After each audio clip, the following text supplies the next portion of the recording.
So the last time you and I sat together to talk about the Red brand, it wasn't a good time, was it? No, not at all. I had a week off. Thank you to Jack for being a jam-up guy and doing Raw Graded last week. But we are back this week, and you know the old saying, when you're going through hell, keep going. Especially if that hell is hell in a cell. Let's take a look at some Monday Night Wrestling. This is Raw Graded.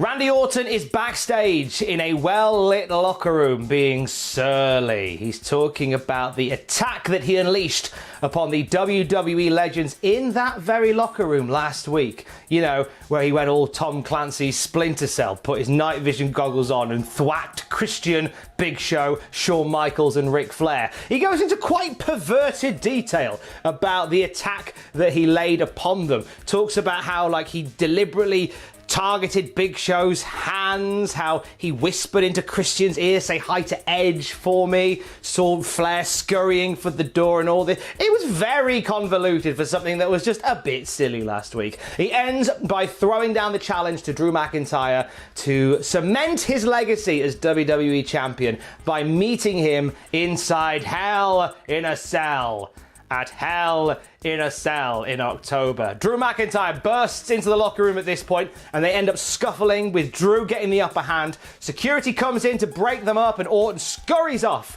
leaving Drew seething. It's a B+ to get us started. I thought this was actually a good promo by Orton. I feel like the over-explanation of what happened when the lights went out was a bit silly for me personally, but it was a good way to start Raw. 6-woman tag team action from the Thunderdome now. It is Lana and Natalya teaming with Zelina Vega to face Asuka and the new tag team of Dana Brooke and Mandy Rose. Now, we see a little bit of stuff between Mandy and Dana, but not a whole lot. The majority of this match is Mandy. A lot of focus on Mandy in this one.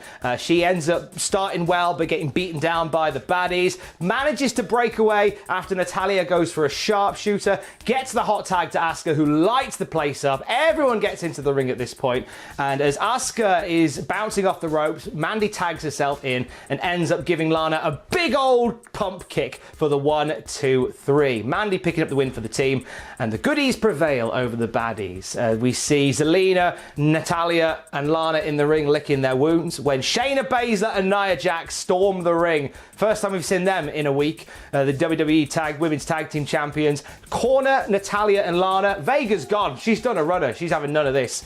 And end up putting Lana through a table, Samoan drop style. I think that's the third week we've seen Lana get Samoa dropped through a table. It's a meme now, isn't it, surely? It's going to be a t-shirt by next week. It's a C+ from these guys to get us started in ring this week. Good match, not a great match, but certainly a serviceable encounter. Wasn't really feeling the connection between Mandy and Dana, to be honest with you. But it's early days for them. They've only just started teaming up, so let's see what next week brings. R-Truth is backstage doing a mock draft of his own. Incidentally, on SmackDown, we're going to get Mercy the Buzzard, Little Jimmy, and Brother Love. And on Raw, we're going to be getting Ninja number 2, R-Truth, and Road Dogg, randomly, among other names. There's a janitor behind them. If you had a $5 on the janitor becoming the next challenger for the 24/7 title, you are correct. R-Truth sees the janitor, runs away, ends up crashing into the mop and bucket. This leads to the janitor getting the pin 1, 2, 3, and the janitor revealing themselves to be Drew Gulak, who is now the 24/7 champion. Shenanigans with the 24/7 title starting nice and early this week. MVP is chatting to Ricochet and Apollo Crews. He says a spot has opened up in the Hurt Business. And they all go, nah, jog on, mate. See you later for our 6-man tag. But Ricochet thinks it over. I wonder what will happen. Tag team match next. It is Seth Rollins and Murphy teaming up to face off against Humberto Carrillo and Dominic Mysterio. Before the match starts, Murphy demands an apology from Seth Rollins for last week showing off the DM sliding he's been doing with Aaliyah Mysterio. Seth refuses to apologize and says, if anything, Murphy should apologize to him. This starts to get heated, but then Dom and Humberto hit the ring. Big dives outside the ring to get this match underway. They're in the lead from the off. After the break, Rollins and Murphy are in very aggressive control. A lot of aggressive tags back and forth between them both as well. Dominic gets a break for it, manages to tag in Carrillo, and this match breaks down into shenanigans everywhere. Once again, we see Murphy and Rollins arguing outside the ring. Here comes a flying Humberto. Carrillo wipes them both out with a dive outside the ring. He goes up top, throws Murphy into the ring, then goes up top, jumps off, looking to finish off Murphy, but only to eat the knee of Murphy for the 1-2 knee from Murphy. Murphy rolls out the ring, winning the match for his team, and Seth is left going, hey, what's going on? Where are you going? I thought we were pals. A little bit later on, we see Seth approaching Murphy backstage and says, I demand an apology from you for your recent behavior. In fact, you've got until 10 p.m. tonight to give me an apology. Okay, so on this match, I'm going to give it a B. Actually, well-paced, well-structured. I enjoyed the stuff between Seth and Murphy and the back and forth that they had here as well. Dom and Humberto as a team is a great idea, because once this stuff with Seth ends, you want to keep Dominic Mysterio on the roster, and putting him in a tag team is a way of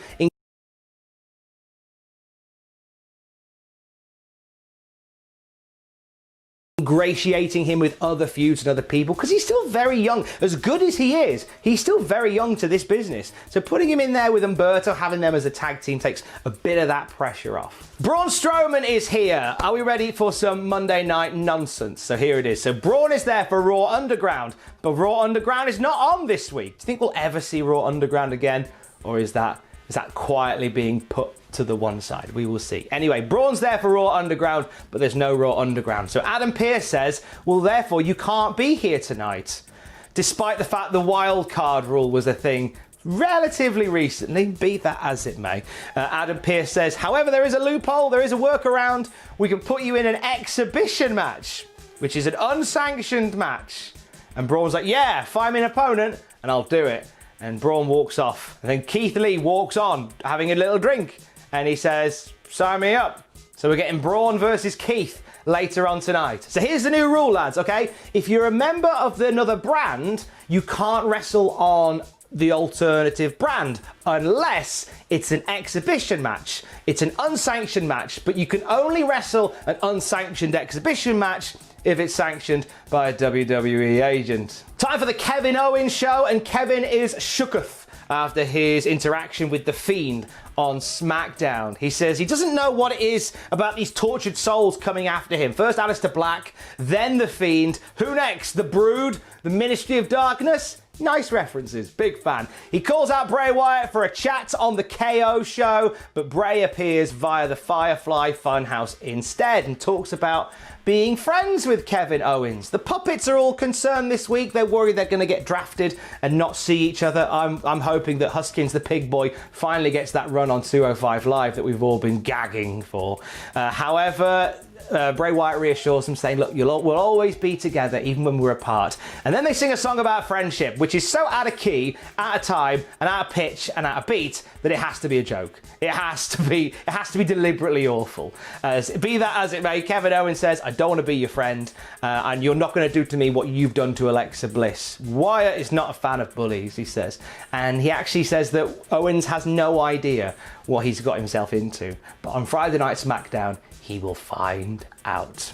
But Owens doesn't want to wait till Friday Night SmackDown, so he heads out the ring, presumably off to go and kick the doors down of the Firefly Funhouse. But he is stopped in his tracks by Aleister Black, who jumps him and lands a black mass straight in his face to end the segment. It's a B+ from me. I love seeing Kevin Owens working with somebody new. Bray and Kev could have some fun here. Quite excited for that. The Bray Wyatt Firefly Funhouse thing, it's a shame that the bloom is off the rose a bit with Bray and The Fiend. Like, there's been so much hit and miss with him over the last year and a half or whatever that something about these segments that don't really light as much as they did before. Regardless, it's a nice fresh rivalry that I think we'll probably see end up as part of SmackDown. I can see Owens getting drafted to SmackDown and them doing their thing over there, which is super cool, which is nice to see Kevin Owens doing something a bit different. Drew McIntyre officially accepts the challenge for the Hell in a Cell match against Randy Orton. He says he's not going to send Orton to purgatory, he is going to send him to hell. Nice stuff. Also tonight we see a bit more from Bianca Belair. Bianca has been doing this sort of Mr. Perfect style shtick, and this week she is playing a quiz game with all her friends and getting all the questions right. I think this is the weaker of the three segments we've seen with Bianca Belair so far. I think whilst the other two she came across as strong and powerful, she comes across as a little bit arrogant here. Maybe that's the whole point all along. I don't know. I thought this was the weaker of the three. You're taking the whole toughest, fastest, strongest thing.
Yes, but it's a wrestling video.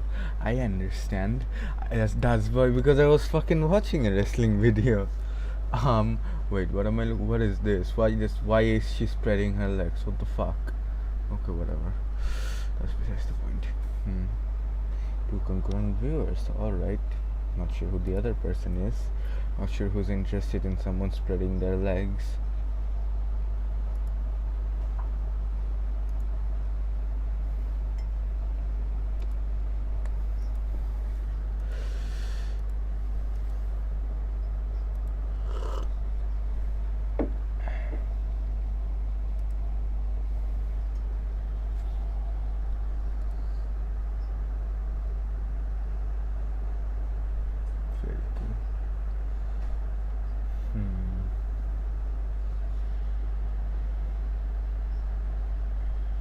You would think Joji's nectar would be on this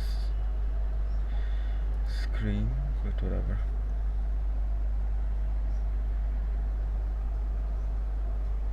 What did I care? Also, I didn't finish the album last night.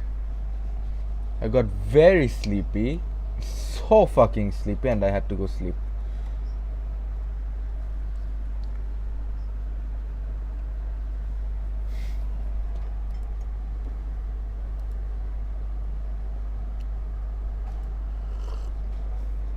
Wonder what I'll be doing right now while listening to this. Yeah, that's what I'm gonna do.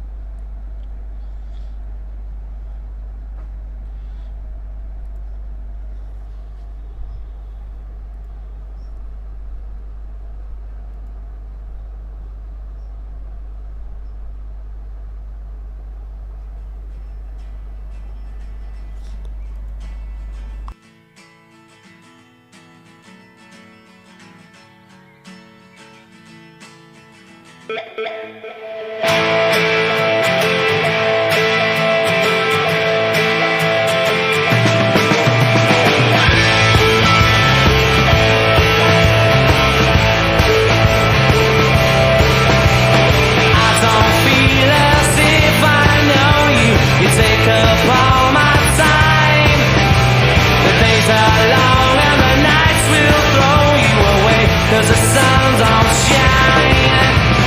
Nobody ever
Today is gonna be the day that they're gonna throw it back to you.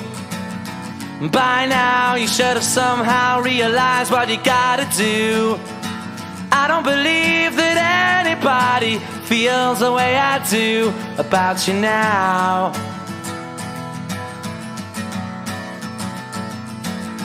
Backbeat, the word is on the street that the fire in your heart is out.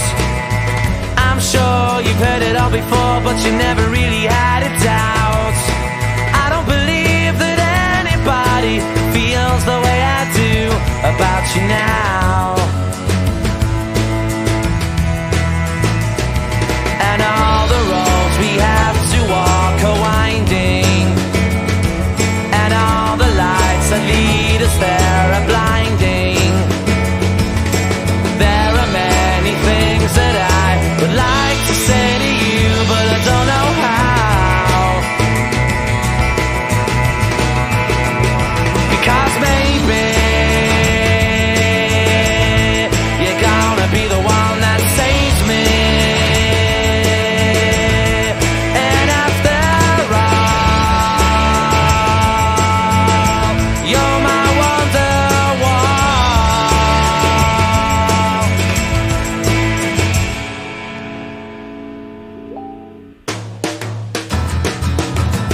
Today was gonna be the day, but they'll never throw it back to you.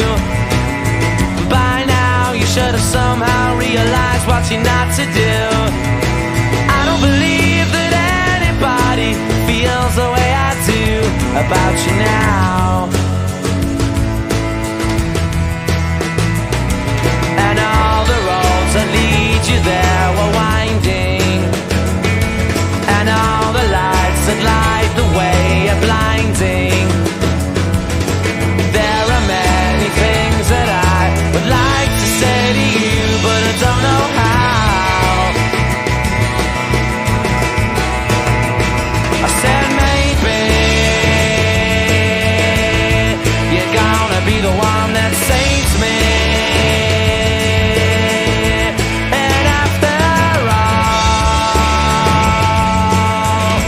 you're my wonderwall.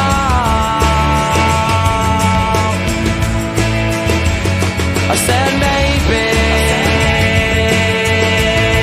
you're gonna be the one that saves me. And after all, you're my wonderwall.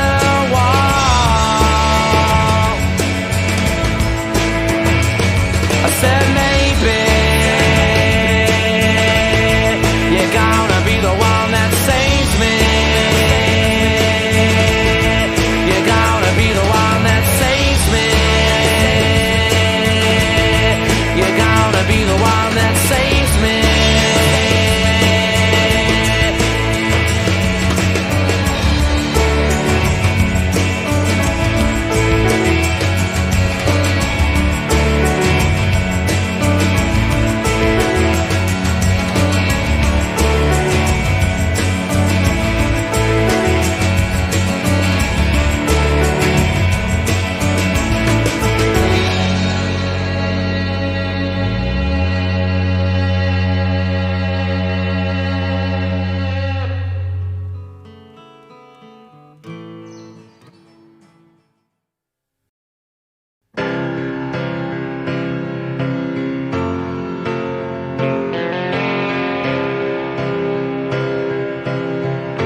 should never ponder on our thoughts to think, cause they all sway over time. Some might say we will find a brighter day. Some might say we will find a brighter day.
shadow.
As they took his soul, they stole his pride.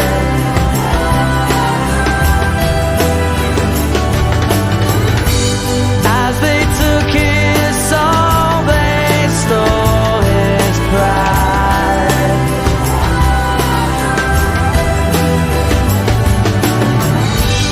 As they took his soul, they stole his pride.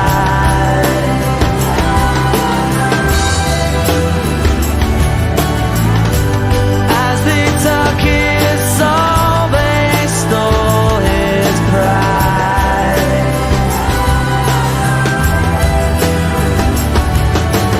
As he faced the sun, he cast no shadow. As he faced the sun, he cast no shadow. As he faced the sun, he cast no shadow. As he faced the sun, he cast no shadow.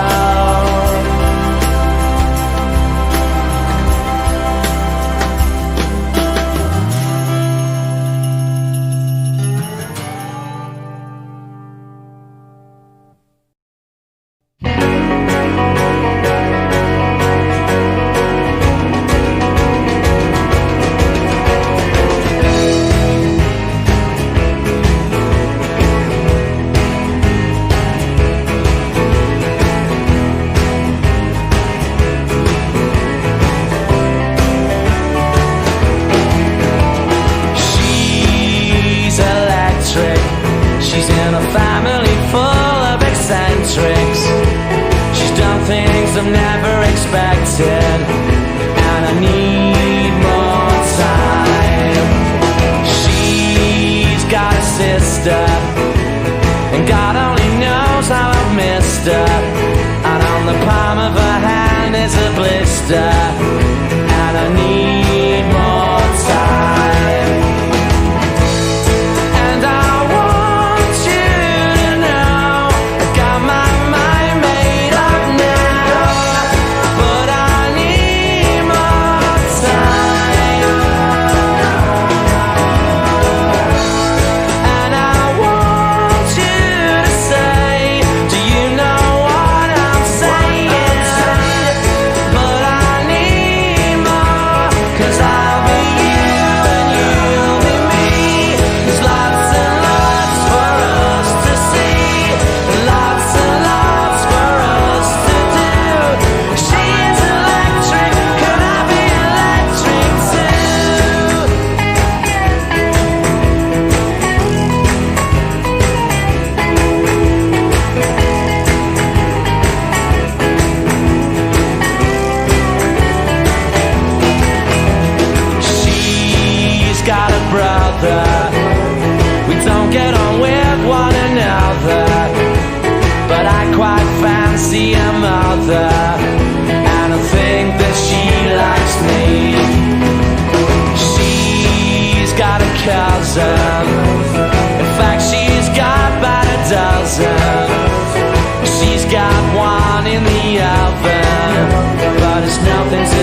many special people change? How many lives are living strange? Where were you while we were getting high? Slowly walking down the hall, faster than a cannonball. Where were you while we were getting high?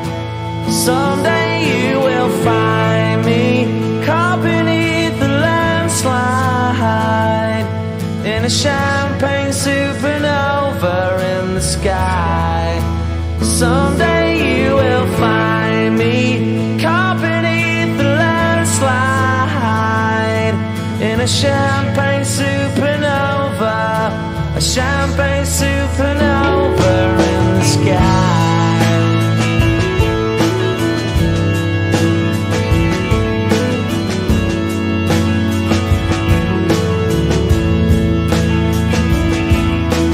Wake up the dawn and ask her why.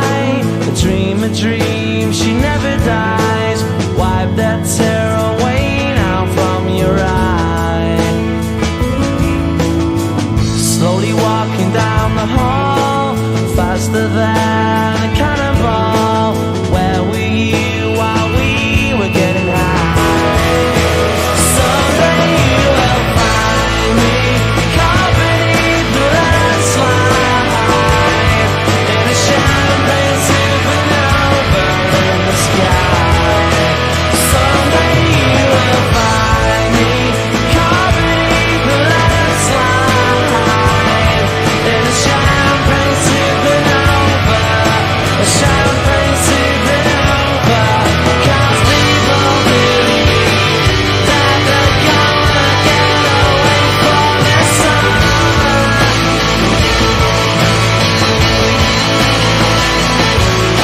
But you and I live and die, the world still spinning around, we don't know why.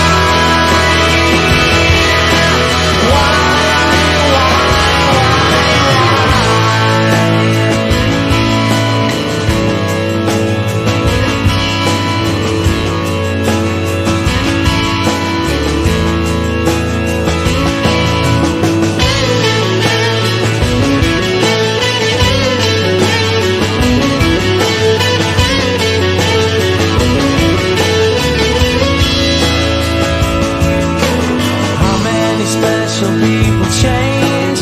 How many lives are living strange? Where were you while we were getting high? Slowly walking down the hall, faster than